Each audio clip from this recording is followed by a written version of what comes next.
សួស្តីអ្នកទាំងអស់គ្នាស្វាគមន៍មកកាន់ Channel របស់ខ្ញុំ WiFi អ្នកយឺតមិនដឹងមូលហេតុមែនអត់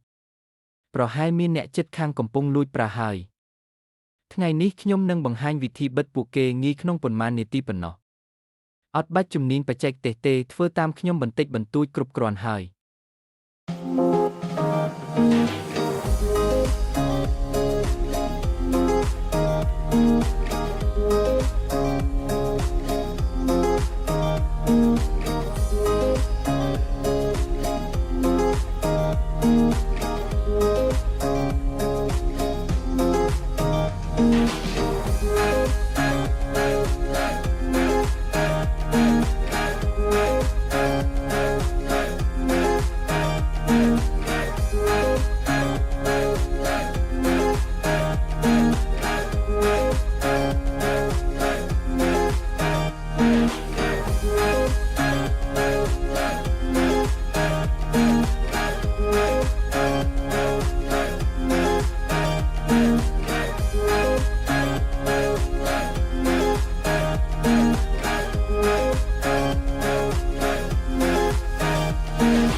បើវីដេអូនេះមានប្រយោជន៍កុំភ្លេច like share និង subscribe ផង